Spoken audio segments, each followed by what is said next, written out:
Ladies and gentlemen, boys and girls, saints and ain'ts, participators, congratulators, and of course, the oh so necessary haters. Welcome to another episode of The Throne Room at The Bigger Picture.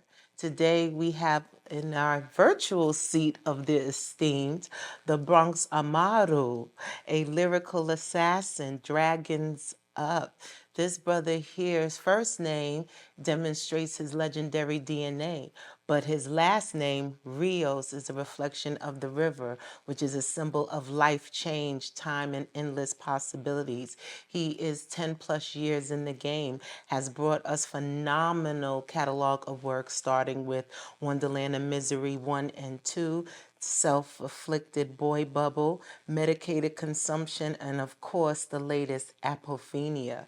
He is Bronx born. He is the golden son of the Bronx. We appreciate him. We salute him. And we are rooting for him. The one and only Chris Rivers. Welcome, brother. Definitely, definitely. Wow, that was the cool. I need to play that every morning when I wake up. Absolutely, I brother. want you to. It's critique for you only. It's custom made for you only. And you Nah, deserve it. I just want you to know I'm a Bronx, home from the Bronx town as well. okay. The cradle of hip hop. I feel like I have watched you just go through the most amazing evolution, both musically, personally, and we appreciate your presence here today, very much so. Absolutely. Thank you guys. Thank y'all for having me. I make me feel so welcome. And like I said, that was an amazing intro. Love the sword. Love the gladiator-esque vibes here. Absolutely. Guys over there. Yeah, yeah. So this is really awesome. Thank you guys. Yeah, absolutely. Thank you. Let's start. I often hear you always, dragons up is your tag. Where does that come from? Because a dragon is a symbol of power and nobility. So, what does dragons up mean for you? Yeah, so for me, one, I'm a nerd, like first and foremost. So let's get that straight out there. Like I just like dragons, right? But on Cool. top of that, I always thought dragons were interesting thing because a lot of people don't believe that they were real. And I get into conspiracy stuff all the time and seeing how across the whole planet in the time before there was communication across the planet, there was a bunch of people who all depicted dragons and their own thing. So but it was always this thing that's hard to believe, but it was the most, like you said, the majestic, the most high powered creature on land, sea, wind, like all these things. And it's kind of the ultimate form of a being that existed. A lot of people feared it but respected it. And when I wanted to incorporate it into music, I just kind of made it more so mean like inside, like when people find it hard to believe in things that I think should be true, the highest form of self. Like if you believe in yourself, then you're a dragon. You're the dragon forming yourself. So when I say dragons up, it's me, my fans, all the people that believe in it, all on the rise going up. You know what I mean? But it was really the conception of me being like, yo, I want a positive message, but also want to be a nerd at the same time, and I like these things. So I just kind of went with that, and people love it. People like it. You know what I mean? It kind of stuck with me throughout the years. And it's very original. And being an independent artist, but staying the course and churning out quality music that, from what I've researched, is a perfect balance, which is hard to find, of a frequency that is relevant, but also a healing frequency that we don't often receive anymore in hip hop. Um, do you write, or do the songs come to you? Oh, that's that's a good question. Honestly, it's a little bit of both. I definitely at the end of it, I definitely write it all down. There's been a few songs where I just went in the booth and kind of did what I guess like Jay-Z or Lil Wayne or even Styles P, like people like that do, where they just kind of get in the booth, let it come to them, and they go line by line. Or, but mostly I write. But my writing process is kind of like once I find a beat that I like, I'll mumble or freestyle a flow because I think as I learned throughout the times really a lot of people don't listen to your words first. They listen to obviously the beat and also the flow and the melody. So once I get that locked in without the limitations of words, because if you're so focused on the words when you're writing, you kind of lock yourself out of what the most, I guess, pure melody or pure flow that would come to you if you weren't restricted by words. So I kind of mumbled that through. Some words come through, some concepts come through. And once I get that laid out, then I start plugging in the words and I start filling out the vibe. But the vibe has to get captured first. And it took me a while to learn that because I was so like spiritual lyrical, like, but no one, I mean, people care, but like if you could feel it, it matters a lot more to you than it's just like, oh, that rhymed a lot, you know. So definitely it's part of the process.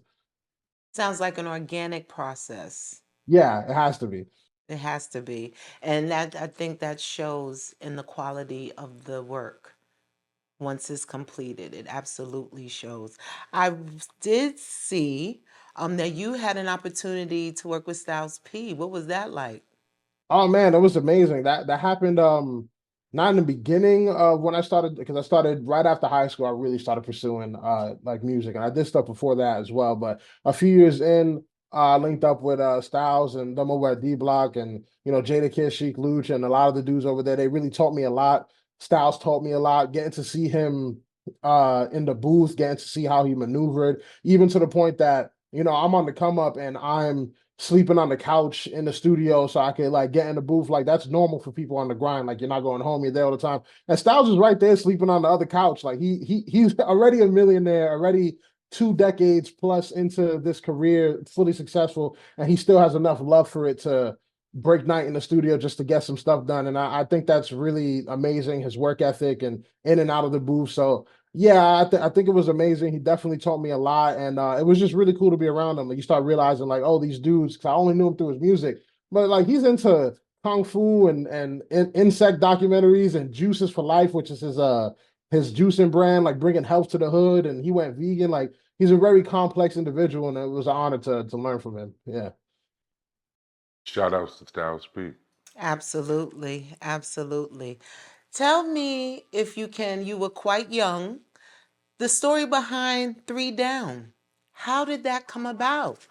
How did that come about? This is probably my first three down question ever. And there's still a song on if people type in three down baby boo, they can see me rapping at 8 years old. It was hilarious. The voice is like a chipmunk. That's probably the only video that we put out, but we actually recorded a whole album. So Benzino, where a lot of people today probably know him as Coyle Ray's dad, but he was way, you know, obviously in the source, big in hip hop media, hip hop itself, and he had us me, his son, back then was called Lil Ray Ray, and now his name is Chavo. He does music as well. And Lil James. And Lil James was a singer. So it was three of us. We were all before we was teenagers. I had to be like 9 years old. And a young hip hop group. And we all kind of like got together. Right after my pops died, I said I wanted to get into music, but it was kind of one of those things where you know, if you're a little kid and you're like, hey, I want to be a fireman, they're like, oh, that's cool. Like, you know, you'll be that when you grow up, da da da, like probably get you a fire truck toy.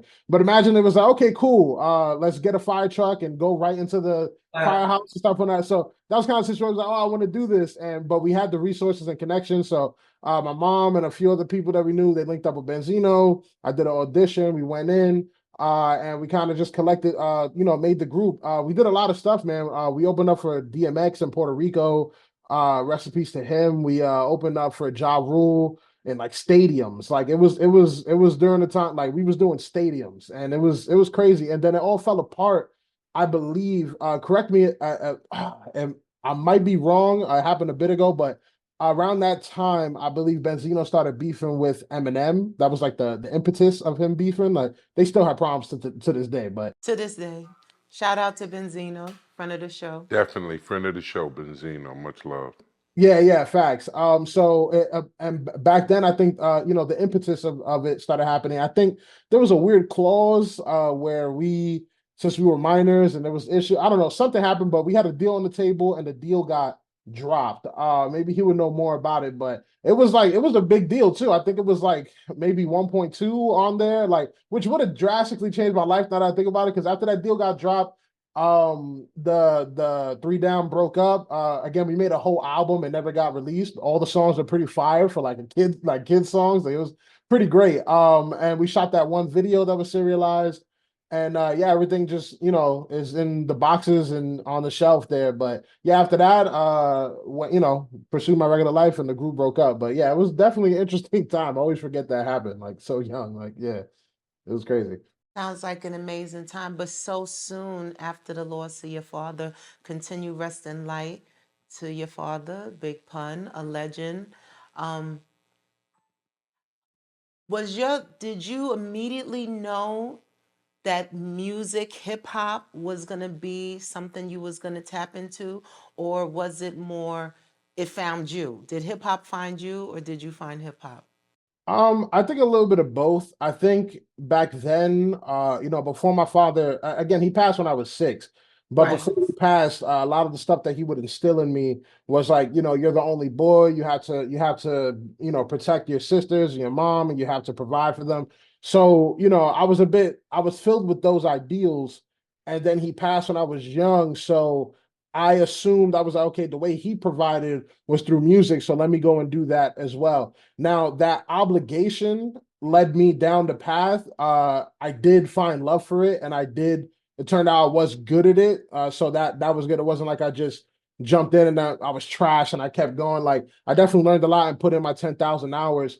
And I do love music in itself. I think that it was always, I think I chose it though out of obligation and what I thought a provider looked like because I was young and ignorant. And then when I went down that path for so long, I spent so much time developing that skill that I just kind of kept doing it. Like I like the road was there and I took it, if that makes sense. But yeah, I definitely love it. But it's an interesting dynamic where I feel like if my father wasn't who he was, or if he had a different job, or if I was raised differently, maybe I would have found it later. I know I would have found it at some point, but I think I would have more so found it maybe like, if I pursued a regular career path and then after college or during college started making music, something like that, versus trying as soon as he passed to try to fill that gaping hole in like, the family's what they needed. You know what I mean? Yeah. Hearing that you actually got to be on a big stage so young, did you have opportunities to be on the big stage with your dad?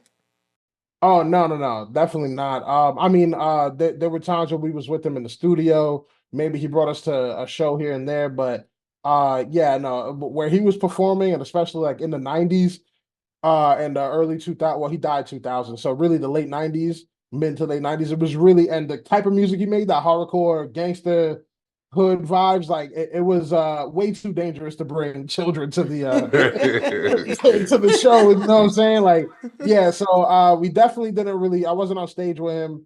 Unfortunately, I would have been cool. I would have loved to have seen him perform and like grasp that. But I've seen videos and stuff like that, so I'm able to see it. But back then, it was really before a lot of cameras too, so it's not as much footage. Like you kind of had to be there in the '90s, apparently. So, like it's one of those things. But yeah, I didn't. And again, I started pursuing it after he passed. So I would say, the first biggest stages I hit was probably 2 or 3 years after he was gone. Yeah. And that was when you were a part of Three Down. Yes, there was a couple times maybe before that where they did like a tribute or like a hosting or like a under where like I rapped his verse and I was like 6 years old. I think that happened one time, but actually me doing my own music and actual big stages and like festivals or concerts and stadiums, that yeah, that was part of Three Down. Yeah. What was that experience like for you to be the one on the stage? Thousands of people's eyes on you. Yeah, it's funny because like when I was a little kid, I think I didn't grasp the magnitude of what was happening. Like again, like I kind of just steamrolled it, like, okay, I'm supposed to do this. This is cool. And I was good at disassociating and kind of just going along with like my objectives or tasks. So when I was on stage, it kind of felt more like okay, I'm just gonna go do this. I wasn't like it wasn't dawning on me that there's thousands of people here, all this stuff. I would say I was more nervous when I picked it back up after high school. I did stuff here and there throughout it, but when I started taking again seriously like towards the later years of high school, and I had my first show in maybe over like a decade or 5 6 years, and I was an adult. It wasn't even as big as the shows I was doing back then. Those are like again like stay opening for DMX and like like it was huge, like tens of thousands of people, thousands of people. This is probably maybe a couple hundred people or like just a small spot, and I'm here like sweating bullets. Like I'm scared. I'm nervous. I'm like it felt like my first time performing, and it took me a while to get comfortable on stage. But I guess because as you get older, you start being more aware of like, oh, people are watching you, people are judging you. I was too young to even care what people thought. You know what I Mm. mean? And I think that's really the way to be. So it took me a long time to get back to thinking about how I thought about it when I was, 9. If we could all keep that, the obliviousness of innocence, where you dance the way you want to dance, you say what you want to say, and you don't really worry about what other people are thinking because you still have that innocence as a Yeah. child. You seem like a very broad artist. What other things are you working on? Because I could totally see you writing. I could see you in production. See, what are the other things that you're doing? Oh, for sure. Yeah, and within the music vein, obviously I ghostwrite for people as well. I write my own stuff. I also got into like editing and like making short form content on different pages online regarding social media. I just got my YouTube up and running, so I got more long form content coming as well. I'm editing it down. I learned along the way how to, I'm not that good at it yet, but editing music videos, but I also record and engineer myself a lot too. And then obviously I have some short stories that I'm working on, except like a lot of it is in the realm of creation, a lot of it with writing as well. And even when you're recording stuff like say YouTube and creating vlogs type stuff, it's still scripts that go behind it. And like so you can keep the right pacing in the videos and stuff like that. And I'm learning, I'm getting into acting as well. So like there's a lot that I'm kind of breaching into. Ultimately, I want to like gain a lot of experience in these areas so I could write different movies and books down the line. I'm thinking, mid into my 30s or even 40s, I might even be able to be in a position where I can get my first movie or a show or a thing like that down the line. You know what I mean? But for now, just creating the content, being in front of the camera, and being multifaceted in that for sure. Awesome. Last year, I think there was a new unanimous fist pump and applause when we heard that the family was going to have an opportunity to do a show, a series actually, featuring your dad. But I'm not really familiar with the specifics. One, is that true? And if so, where are we now with that? So that's more in the realm of my mother deals with the estate and she deals with like the whether it be book or movie deals and stuff like that. There's been a lot of stuff that came across the table along the years, like, oh, there's a show here or this happens. Like some of it didn't pan out, some of it started and didn't pan out, or just wasn't the right time. And so there's nothing concrete in form of like, oh, this is the date that it's coming out. There is stuff in the works and there's a lot of talks and stuff getting situated, but again, that's I don't want to divulge too much when my mom's at the forefront of teasing that information or even getting the stuff on the table there. So, but yeah, there's Shout ideally though what we want and what I know she wants and stuff like that. Never to put words in her mouth, but just to know there we want something out there. So if things go our way, then there will be something, whether it's a show or a movie for sure. Would you be willing to play a main character role in that? Oh yeah, for sure. I think I'm one of those people, and with this, I want it to be so good that it has one shot to be really, really good.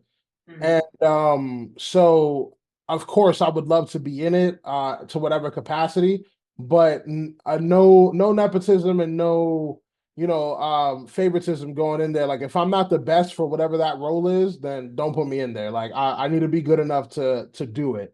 You know, because if somebody else could play whatever role that is way better than me, ultimately we want to put out a good product. You know what I mean? So there's no pride attached to it. So yeah, if I'm good enough, then I'll be in there, and if someone's better, then they'll be in there for sure. But again, if we're creating the world, I would love to be able to be in it and in a way that I did it justice for sure.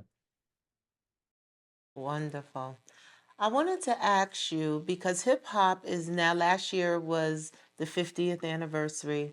A lot of conversation of how hip hop has evolved and in other ways um, grown.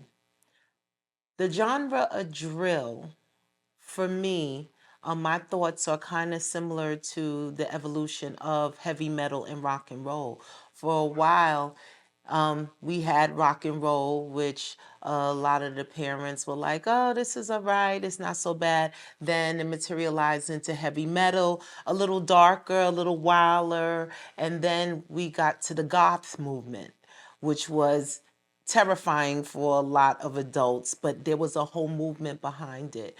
I kind of compare drill to that goth spinoff of the source, which was just rock and roll. What are your thoughts on the drill music and the aftermaths that we're seeing? Because similar to the goth movement, we started to see violence in other ways. You know, we saw the rise of the trench coat school shooters. Can I say that?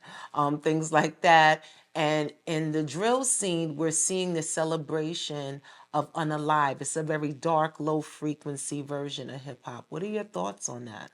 Yeah, I think I love. First of all, I love how you juxtapose the death metal and that type of rock and goth music to drill. I think hip hop is really young when you compare it to other genres. Rock and roll's Yeah. been around longer, classical music's been around longer, so you're gonna see some of the same trends happen in its own genre.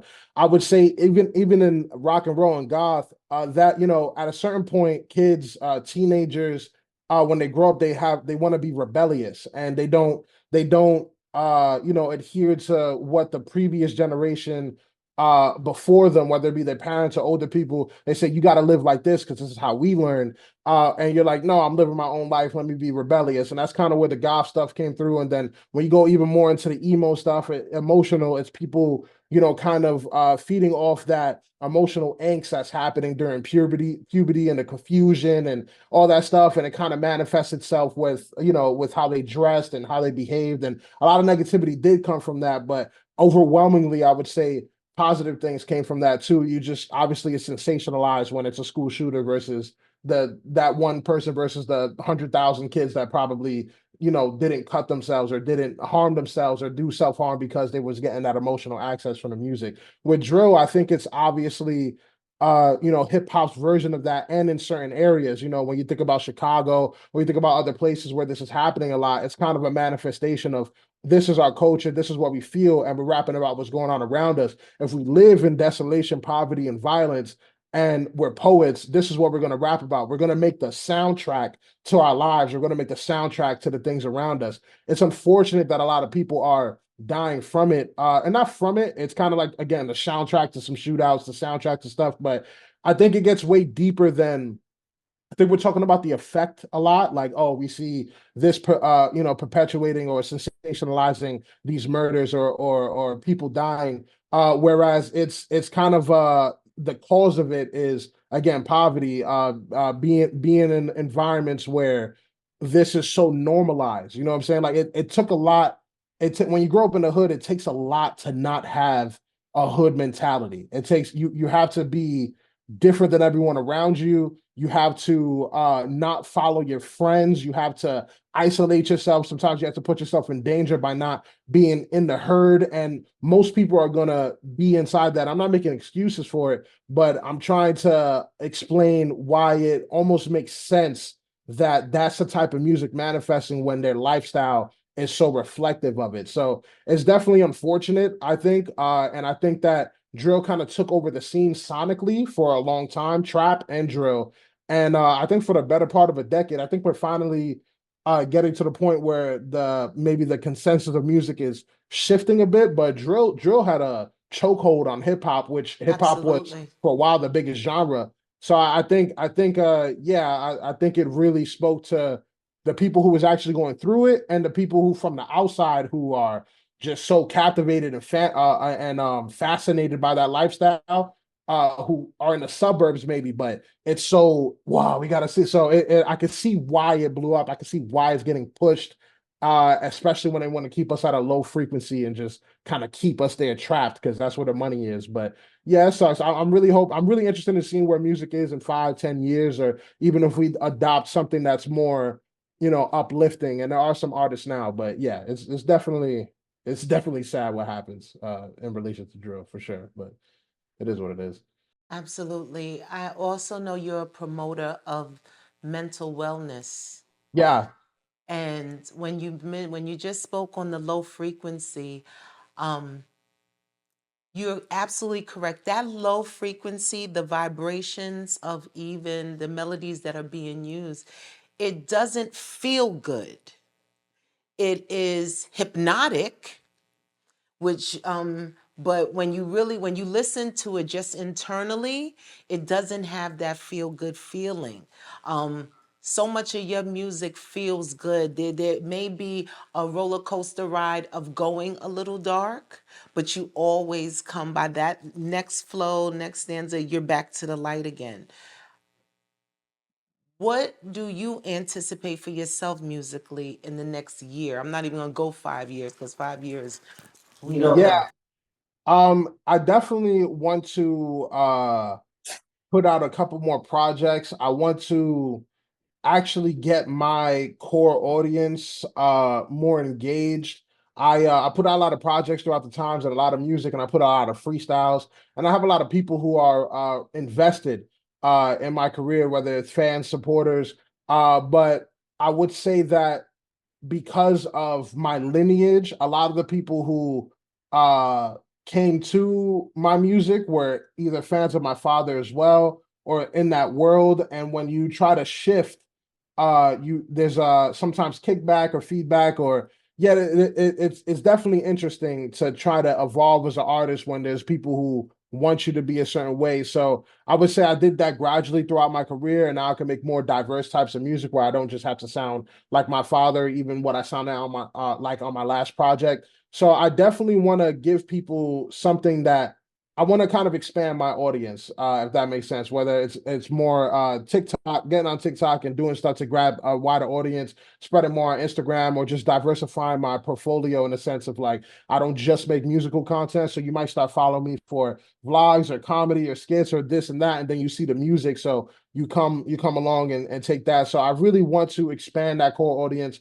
start having some experiences that I haven't experienced yet, and obviously keep the people who's been around this whole time, but drastically expand that as far as what the demographic is. But I got at least two projects coming out within the next year musically, and some stuff outside of music as well. So it's gonna be cool. Awesome.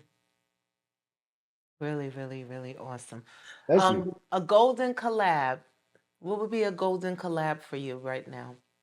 Right now, Kendrick for sure. I would say like today, yeah, like anything I would do. One, it would be an incredibly scary person to collab with. I say scary in the sense of like anytime I've done collaborations with people, I'm like, oh, I know that person's dumb nice. I gotta really put my pen to the pad and really just think. But I would say, yeah, that'll be incredible. If it's like the kid in me, like I would love to do something with Lupe. I've grown up listening to Lupe my whole life. Even someone like Eminem, his early stuff, especially where, yeah, I was caught in that when I was a kid. So yeah, but if I'm going just career, yeah, I would say Kendrick right now. And more realistically, I mean, even people like I would love to get something from Wayne, like people that I respect, but also Mm, would like do good numbers. You know what I mean? Like, right, right. Absolutely. Absolutely. I want to also speak on, I always believe, it's a belief of mine, growing up in the Bronx myself, I believe that adversity builds integrity. of course, I think what we're seeing now is the effect of adversity is not being digested the same way it was in previous generations. You're a 90s baby. So you were the last generation that played outside, actually, and had to learn the world on terms that weren't being projected to you in instantaneous pictures like on social media. You guys actually got an opportunity to experience the world, right? You, your beautiful sisters, and your mom. Shout out to your mom. I think your mom is amazing. She is definitely a warrior queen for sure. Has gone to the bat many, many times with, some of the monsters of corporations, just advocating for the family. Have you had an opportunity to work with the youth? Because I think that would be amazing oh if you yeah, them. a few times. I've done some fundraisers. I've gone back and was able to speak to some of the kids that were in the shelter that I was in when I was in high school. I was able to speak to them after I was able to get out of it. I've been able to do a few things for like get back to school, whether it's giving them books and supplies. I've even done stuff for like pop-ups at like Yu-Gi-Oh, which is like a nerdy card game, but like I know Yu-Gi-Oh and like Yu-Gi-Oh. okay, yeah, I still got my decks. Like at Yu-Gi-Oh shops and like where they played Yu-Gi-Oh, Magic, DBZ, and like even some like Super Smash Bros. Like tournaments on the Wii. Uh, um, so like yeah, like I've been around and been able to do stuff. I definitely want to do more outreach stuff for the youth and get people more involved in just extracurricular activities where you can find yourself. You know what I mean? Like I would say even beyond music, like I found myself in boxing. And I think that if I wasn't boxing for those years that I was in it, I think I would have been, outside more in the streets or in other places that wasn't as productive as honing my skills and finding this thing that gave me a lot of confidence, that gave me a lot of self-respect and gave me discipline. So I think exposing the youth to things like that and showing them people successful in those things and things that talk to them now, like I mean, the generations are different. Like, say, kids now, they're like iPad kids and stuff like that. But there's so much money in the video game sphere. There's so much money in streaming. There's so much money in these things and in content creation where I think if you empower some of these kids, they could be the ones that save their family from, another generation of poverty and stuff like that. So I think it's important to give back because, you got to kind of be the person you wanted to have when you was a kid. You know what I mean? So that's my ultimate goal. Yeah, like to be that hero that I wish I had. Yeah. Absolutely.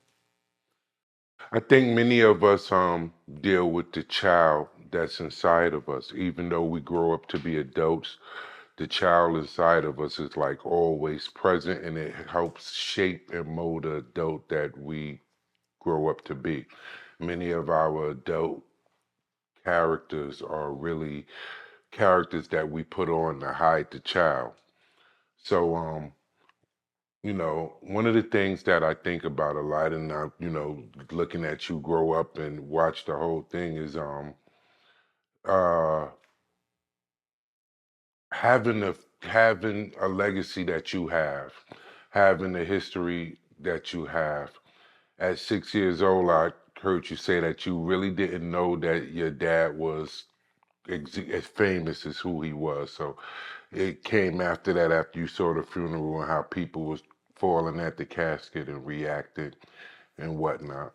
So going back to that child, once you see that and you see like, wow, my dad is obviously somebody great in this world.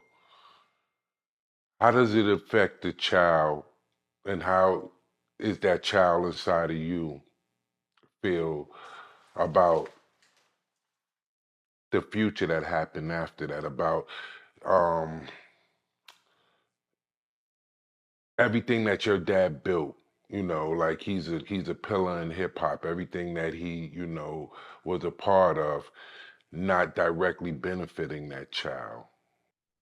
Yeah, I would say it's definitely the duality of one like seeing having a parent that accomplished so much and you're pursuing the same field. It's definitely that duality of like, oh, they did it and I'm from them, so if they could do it, then I can too. And then also there's that piece that's like, hey, am I good enough to actually do this? So it's that duality fighting yourself to, kind of always reinforce your confidence that you're good enough to do this thing when you know there's gonna be eyes on you judging you. That part. As far as what he built, like, yeah, like again, like grasping, same thing when I was on stage and there was thousands of people there and I was disassociated. I would say I wasn't super aware of how, especially back then, it's not like I was aware of what celebrities were to that degree. Like I knew he did stuff and that was his thing. But as a 4 or 5 year old, when being able to see how many people actually cared about him at his funeral and how many lives he affected, and then obviously grasping that as I grew older, I would say it was a lot of nuance. I would say the financial part, it never really dawned on me. Like again, like I was too young to appreciate the money when it was there. because I'm like four, again, I'm 4 or 5 years old. I don't really care about, I care about playing outside.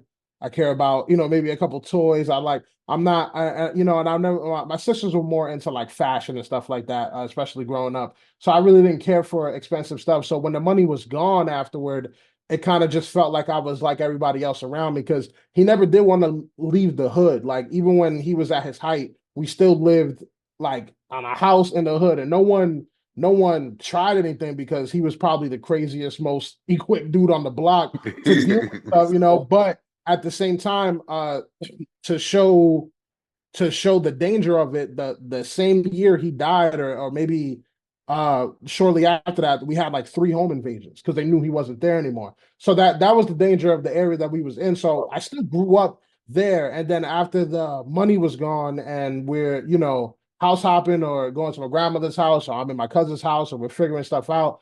I was still growing up in the same area, so I grew up more in the poverty line, and I grew up like everyone else around me, and it never seemed like it wasn't normal. Because again, I was too I didn't grasp the concept of money when it was there to make me feel like, oh, we lost things. You know what I mean? So to me, that was the normal. Until I got older and I met people who, maybe other people whose parents were in this, that they are, they're able to eat off of the success of their parents, or even being in Three Down, going to Benzino's house, and I'm chilling with Chop. His name is Chavo now, Ray Ray, and it's a mansion. They have a movie theater in the house, and spiral staircase, and I'm going up and I'm playing video games with him, and I'm like, wow, this is amazing. And I almost drowned in their pool because I didn't realize it was 15 feet deep, and I dived in, and that almost died because it was such a deep pool. You know what I mean? Like, so it's seeing that, and then I would say, obviously, getting older, there was moments where I got to, even not having a father seem normal. So a lot of my friends didn't have dads.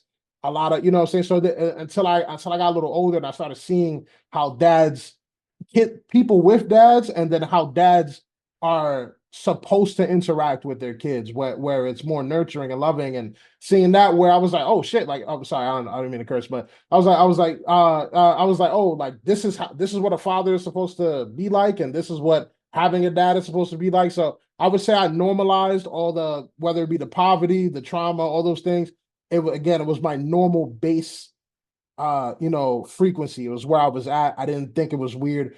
I thought the other side was weird, until I got older and I realized, oh snap, okay, we should have more, we should strive for more, and this is something you try to escape, not stay in, but yeah, took me a while to realize, like, oh, like, not everyone's broke and fatherless, like, this is the thing, yeah. And that's real. Yeah, that's very, I could only imagine inside of, your mind, the impact when you do get to the age and you was like, wait a second, I'm Big Pun's son. You know what I'm saying? Like, wait a second, I'm Big Pun's son, and, you know, um, why in those years would you say, like, who your dad is, hip hop should have embraced you 12, 13 years ago when you started, like, all over. What is your feeling of that? What do you feel of that those doors, those exact doors to where you was promoted on the front scene for the world? How did that happen? I mean, because these are definitely questions that, they're real questions, like, that we wonder, you being a legacy and a son of a legacy. How does And having a phenomenal skill set. Yes, it's sounding, It's not like like when yourself, but just as good as it's he not is. like, don't mean to cut you off, honey, but the Jackson family has tried and tried and tried to take that new generation of Jackson and force feed it to us, right? The truth of the matter is they all sucked, right? The three T's, all of them, they all sucked, every last one of them, right? So we get that sometimes is a curse. Like, the family lineage is so big, but if you don't have it, you don't have it. You have it. It's Absolutely. unequivocal. Anytime you open your mouth, it speaks to the very soul of hip hop. It wakes people up like, oh, wait, there's an MC in the house? Because we're so used to the cat in the hat and bad, the foolishness, that's being put on the frequency right now. So that's always been my question. And that's why I refer to you in my own mind as that golden child, because you have it. You have all of the qualities, not to mention your lineage, but just you as an artist, as a lyricist, as a writer. It makes us wonder, why hasn't that turned into something phenomenal for the world to behold? I think there's two parts of it that I think. One, I think it would be a lot different if some kids do blow up or come through their parents' legacy, and when you think about someone like Bronny, even if you talk about sports, that a lot of these people, their parents that are successful are alive to guide them through the career, to use their connections, and to mentor them through that process. I didn't have that, but I would say the biggest thing that I blame is really just myself. Like, I think that undeniable is undeniable, whether there was roadblocks or whether there was people watching and being like, okay, let's see if he's good enough now. Or and I also think that I should, yeah, I blame myself. I think when I first came out, there was a decent amount of exposure and eyes, but my skill set wasn't there enough to, I think that, again, like, if my father wasn't who he was, I think that no one would have cared when I started. And it would have allowed me to it would allow me to hone my craft while no one was watching, or when very little people was watching. And then, as like most artists, and when I eventually got to the point where my skill set was evolved enough that it was really good, it would probably be around the time where I'm getting more eyes on me. So my first exposure to the world would be when I'm already an artist who knows who they are, who has a developed sound, etc. I would say when I first started coming out, yeah, I rapped good and a lot of eyes were on me, but it was like, yeah, you just rap good. You're not. Yeah, back then I wasn't able to make really good songs, and I think that I was still discovering myself as a person. Again, like, even when I went to the D Block situation where I was coming straight out of high school. I'm 18. I had a lot of identity issues in the context of trying to be like, okay, I want to be myself. I don't want to just be somebody's son. But I'm like, who am I? Not only in music, but as a 17-year-old, still discovering, like, yo, who am I as a man? Growing up without a father, growing up still trying to prove something to myself that I didn't realize. I'm like, okay, cool, who am I? And then I go into this D Block situation where I'm not, obviously I've done what I had to do growing up where I grew up. I ain't a punk. I'll fight anybody, stuff like that. But I'm not. I've always been against, like, perpetuating violence or hood stuff. And when you go into D Block and they're like, yo, you got to rap like this, and not they weren't telling me that, but my team or people around me is like, hey, you got to rap like this. For like a year and change, trying to fit in there, I kind of destroyed who I was in my brain as far as I wasn't connecting with the things that I was writing personally. You know what I mean? And I think when that happened for a bit, now the people listening, they're gonna be like, huh, like, this is cool, but maybe it doesn't seem genuine enough. Maybe he's still figuring it out. So while I was still figuring it out in the beginning, I think a lot of eyes were on me. They said, this kid is cool. Let's see what he eventually becomes. And 10% of those initial people stayed, and then it grew, obviously. So it was that initial height of all these eyes, and then it drops to the people who stick around, and then it goes back up. I think if I was already fully developed, or where I'm at now, right when I came out, it would have been a lot more people who stayed, and not just with my pen, but also with business savviness, like knowing, like, okay, cool. When I first maybe got a hot 97, I'm not delusional. I didn't earn that. I got on there because they said, hey, this is Big Pun's son. He's starting to rap. Let's give him that. Let's see. Let's just see. And I think that opportunity was given to me, not earned. And because of that, when it came and all the eyes were there, I didn't have the previous experience to know, hey, I should have a few songs or even an album in the tuck ready for a follow-up. Now all the eyes are on me. Now they're gonna be like, what's he doing next? Immediately follow up with this. Come with the video after that. Then promote it, like how to promote things, how to keep fire burning. That's all stuff that I learned throughout my career But in the beginning, when the eyes were on there, I didn't have those skill sets or that prior knowledge. So yeah, I would blame myself. I didn't get a lot of help beyond just the intrigue of who this person is. When you think about like, okay, cool, like you're a legacy, like yeah, again, my dad wasn't here saying, hey, listen and putting me in these doors, and I have those people. And in addition to that, I think that I was forced to learn how to develop myself with the eyes on me. So it was it wasn't all there in the beginning. So I think, I blame myself. I think that between the consistency and the skill set, I think that's where it didn't blow up. I don't try to reach out and look for other people like, oh, I blame you and you. Like, yeah, I blame me. I should have been better or more experienced at that time when all the eyes are on me in the beginning. And I wasn't. So I had to slow burn that back up. Yeah, if that makes sense. Sorry, I rambled. No, no, that's absolutely understandable. Absolutely understandable. Now earlier, my queen asked you about what we all saw on the news about your family. I don't know if they won the rights back, to your dad or whatnot, but we all could hear, Whack 100 pretty much almost taking the credit, saying that, he is going to be coming out with a movie with you guys. Are you working directly with Whack 100? Is that the truth? Is he, an influential figure in getting Big Pun story out? As far as getting the rights, that's all my mother fighting for the last 2 decades in court, back and forth, fighting against people, with way more power than her to finally get it. So after decades of it, she did get the rights. Which it was a long time coming, and she got that. So that's all her. In regards to the movie and stuff for him, again, that's my mom's stuff.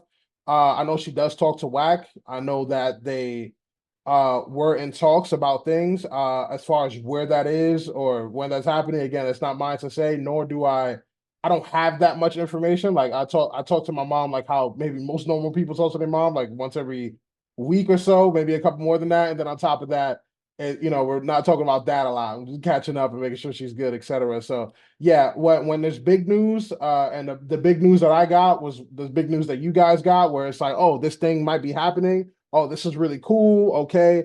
And he is a supporter of it, but he Wack got a lot of stuff on his plate as well. I know that. So yeah, I'm just as interested and eager to find out about the next steps as you guys are. You know what I mean? So yeah, and maybe it's just a conversation I gotta ask. You know what I mean? But I try to be surprised as well. Yeah. Absolutely, look forward to seeing that.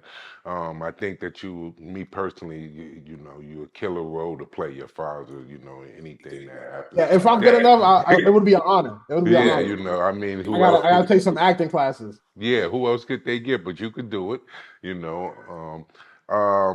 Scott LaRock Jr., that's a friend of yours, right? You said Scott LaRock Jr.? Yeah. Yeah, but Scott LaRock Jr.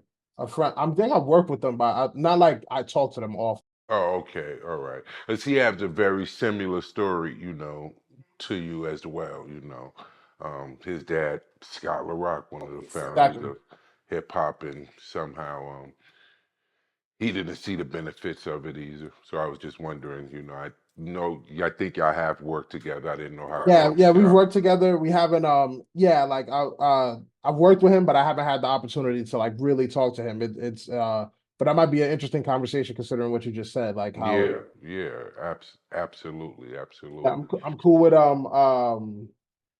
Joe Budden's son, Trey Budden. He's a really good dude. There's a few sons that I work. Rakem's son I've worked with before. A few people. Oh, Dirty Bastard's son. He's a trip. When I told him, yeah, he's Yeah. hilarious. So yeah, there's definitely some people that I've worked with that also had fathers in the game for sure. So as far as relationship, are you getting married? Are you married? Do you have children? How's life taking Oh course man, for you? these are all amazing questions, by the way, guys. You guys are like ridiculous with the research and the care into it. Like I really do appreciate it. Um, with that, yeah, I'm engaged right now. I've been Nice. But yeah, I met my fiance in the Bronx. No, we That's actually no, Oh, right. well, no, That's hold on. right. We're from the Bronx, but we met in Brooklyn, which is crazy. That's okay. That's okay. Wives are found in the Bronx. That's how it goes. But yeah, we've been together for 5 years and change now. We're gonna make 6 years in September. As far as we got a puppy. I got her a puppy for our last anniversary. She loves it, so we was like, let's do that before a kid. Kids are on the horizon. But it's one of those things where we I don't know. I think we're over planning. I think, obviously you can never be too prepared, but we're like we really want to give the kids our lives that we didn't have. You know what I mean? And be like yes. really prepared as we can. So and it's crazy because like we really, really want a boy, and we're kind of nervous to even be trying right now because we have like probably like 8 friends that between the both of us, like friends and family, that's gotten like pregnant, and they're all girls. So we're just like, yo, maybe now's not the time. Like, like we're trying to do, yeah, whatever mystical, magical things we can do. But yeah, we definitely want some boys. She wants to be the only girl in the house, and I respect that. I want to raise some sons, and but whatever happens, we're happy with it. But yeah, this is down the line. But right now, we're just living. We want to travel more. Want to discover ourselves more. We want to get more into our careers and really, really embrace life, and then be the parents that we wish we had. Yeah, That's our motto. And, he that finds a wife finds a good thing from the Lord. And it's all about family. That's what we do. We're trying to, I'm from Harlem, she from the Bronx, trying to give our children a better life outside of what we grew up in, because we grew up in, oh boy, you know, there's legendary stories told about, what we grew up in. You yeah. know, um, what else, honey? What else? Only I like to dispute rumors with the actual source. Um, have you ever had a direct conversation with Mr. Cartagena? Is that real or is that propaganda? I think I've seen him a handful of times in my career. There was one time I've seen him at a at Dig It in the Crate studio in the Bronx. There we spoke for a brief moment.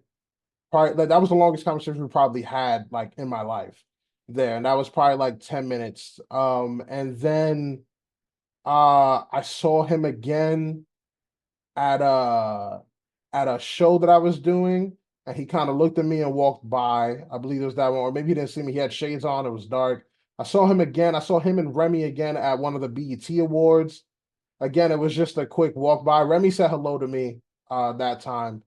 And then I maybe super briefly spoke to him on the phone once when there was like something going on. Yeah, but really super sparse. Like it's super sparse like combos. It's not like yeah, I would say literally those times that I said was probably the only times that I've seen him, and probably of all those times that I've seen him, we probably spoke 2 of those times short. So yeah, there's not too much contact, I would say. Yeah, over the last yeah, those 4 times over the last like what 20 24 years. Yeah, not too much.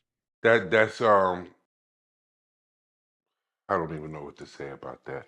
I mean, That's I mean, for the record though, it's one of those things that's like, that he was someone that my father knew. Like I don't expect a lot of people from his life to keep in contact with a 5 year old, a 6 year old. You know what I mean? Like these are all adults. So like it's not like I ever expected anything, if that makes sense. Like I know from the outside, like there's a lot of people that have a lot of like opinions attached to it or what they feel like he's supposed to do. Or it's like I'm just like, hey man, like as long as my mom is getting what she is supposed to get legally, other than that, I really don't I don't care, and I don't like expect, you know what I mean? Like I'm not those people like, oh, you need to give me that. I'm not entitled, if that maybe I should be more entitled. I don't know, but I didn't grow up entitled, and I really don't like, yeah, like I think everything. I don't think he needs to talk to me. Like, yeah, if that makes sense. Like, I all don't right. think it's So this is let's change the scenarios real quick. I know you only got a few minutes, but let's change the scenarios to that. Now that you are a grown man, you have grown to be pretty much the same, level as what your father was. So you are a man, you know. So let's switch the seats. You have a close friend, artist, a brother that you build something with right now, and he comes to his demise. Um, he has a 6-year-old son and a couple children. What do you do to fix that situation and make sure they are all right? What would you personally do? Oh yeah, I mean, all my brothers. And when I say brothers, it's like people, the chosen family, my friends that I grew up with, the people that, we've been in situations where I would die for them, and vice versa, and they're my brothers. You know what I mean? Maybe not by blood, but by choice. And I think that, yeah, for Absolutely. any of them, they know, like my one of my boys, he's one of the ones that's having a daughter. He's like, you got to be the godfather. You got to. They know that at the end of the, if I have it, then they have it. If they need something, then I'm there, and that's just how I am. And I think that that's the way that uh I feel comfortable being, and with the people. Obviously, I'm not doing that for anybody. If I don't care about the person, or if I really didn't care, then I wouldn't. And but that's just how I behave. Like if there's one thing I learned, like growing up, and the way that my brain works, I can't throw my morals or what I would do upon other people. If you start doing that, then I'll probably never get along with 90% of people that I if I expect everyone to act like me. So that's what I would do personally. But again, like I don't know what's in his head. I don't know what other people would do. Me personally, if it's my brother, I'm obviously gonna do that. I'm obviously gonna, do everything I can to make sure that their kids get what they need, and that's whether they're dead or in jail or whatever it is. That's just how I grew up and how we are. But yeah, that's our relationship. Yeah, personally. But again, can't throw that on other people. Like I don't really, yeah, I'm not the end all be all of how people are supposed to act. You feel me? I want to commend you on that, brother. That is such, you have gave one of the most mature, answers and, feelings and state of spiritual being that I could ever have heard. That I commend you on that right there. That is so mature that you feel that way. Oh, So thank you. I mean, you gotta be. I mean, the way I grew up and how everything happened, like, if I was more entitled, or if I had expectations of others, or if I just felt like, oh, like, you're gonna have a lot of anger trapped inside of you. And I think the world is hard enough as it is.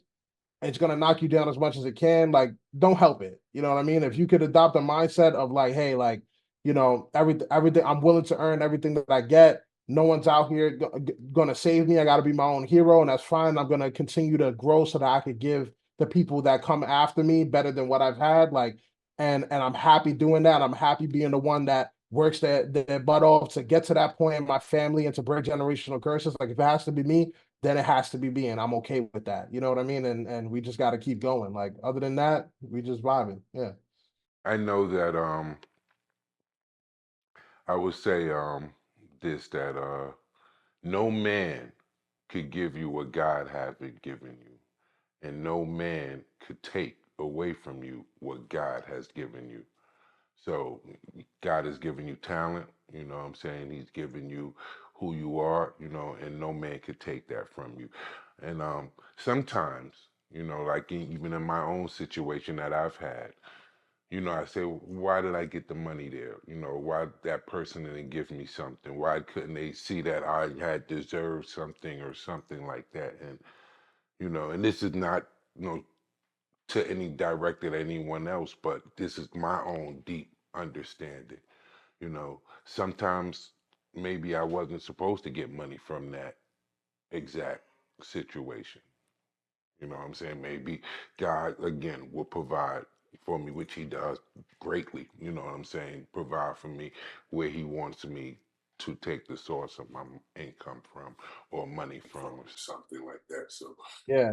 I mean, And through the struggles, you learn those things. I think if I grew up with a silver spoon, I wouldn't be who I was. And I think my purpose is greater. And I think that if and sometimes people struggle looking for their purpose because they're going through stuff. Sometimes the reason something happened to you is it comes after. Sometimes the purpose of it is what you did with that pain, what you did with that trauma, what you did with those unfortunate things, what you become from that, whether you inspire other people, whether you harnessed it, whether you let it fuel you. And I think ultimately the life that I'm on and this path that's been, placed in front of me, I think that it is leading to the best possible life that I could have had. And though I'm not there yet, I do think that it's coming. And you're absolutely right. Like what's meant for me is meant for me, and what wasn't isn't. And I'm gonna focus on what I can do and not what didn't happen for sure. Absolutely.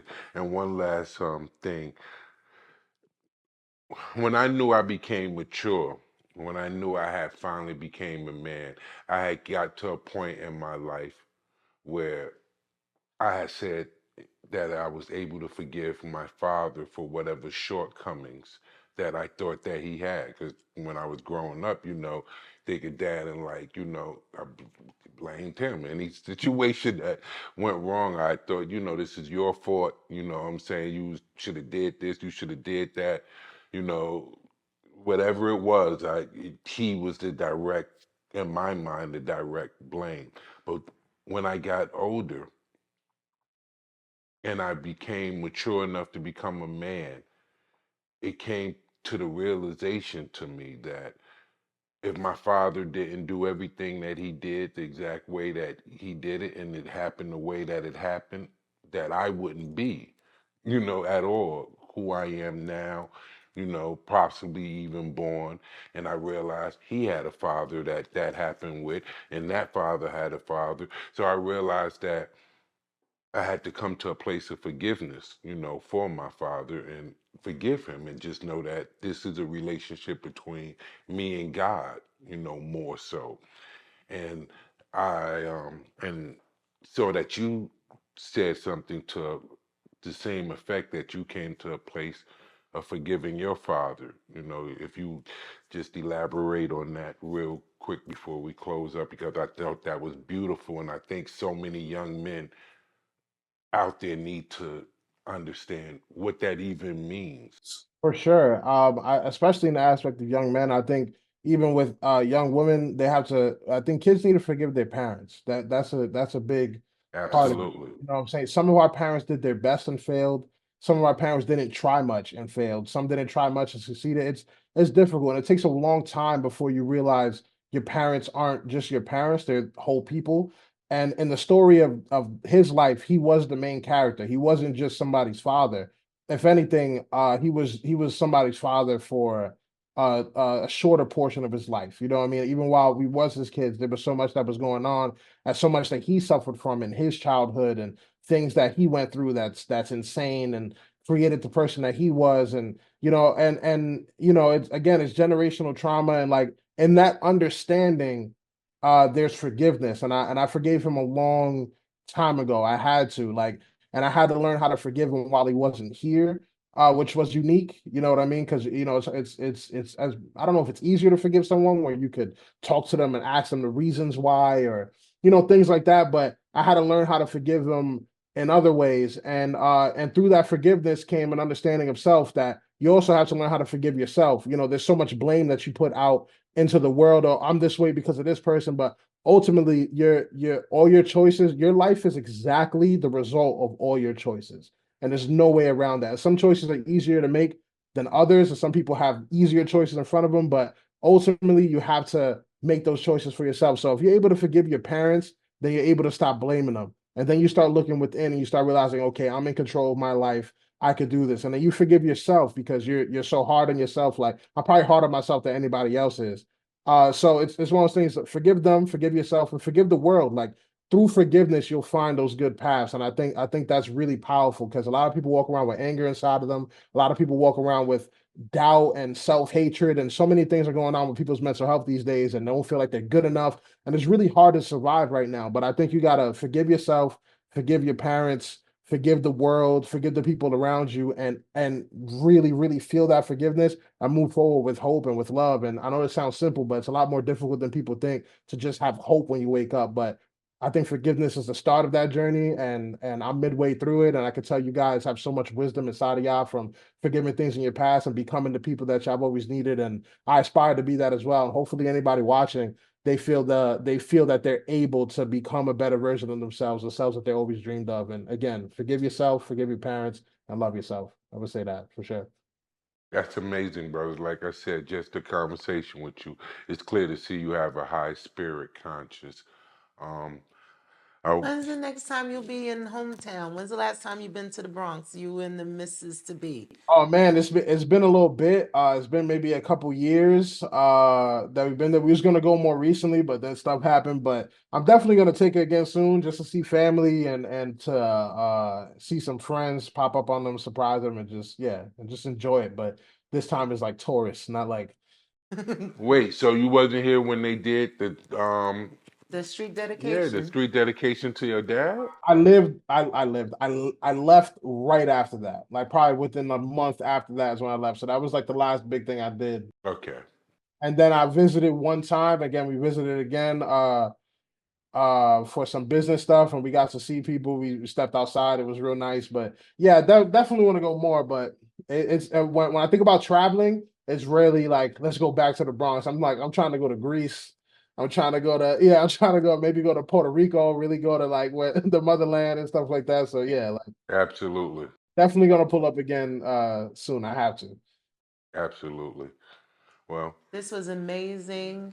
We are rooting for you, and it's not just us. When I look at the comments under your work, under your catalog, I'm telling you, your fan base is strong, your fan base is loyal, and we are absolutely waiting for every and everything that's coming up next. Tell the folks where they can find you, where you going to be, and all your social medias. Thank you. Well, first of all, thank you so much. I feel the love, I feel the appreciation, and I hope I could give it back to you guys. So thank you so much. And as far as where to find me, it's Dragons and Rivers, spelled just like that, Dragons and Rivers on Instagram. TikTok is I believe it's Chris Rivers, and YouTube, where I'm gonna be posting a lot of stuff, music and non-music, it's Chris Rivers Universe. So people can find me there as well. And just yeah, just stay tuned. I got music and other stuff coming as well. And I'm just excited to share my life with y'all. yeah, that's We here for amazing. it. And when y'all do come back to the city, we completely invite y'all to the throne room, you and the wife. We had one other husband and wife on here, and that was like really, really, really, really great, and yeah, we wanted, yeah, like have some of that. So we definitely invite y'all to the throne room when you. 100%. Thank you. Thank you.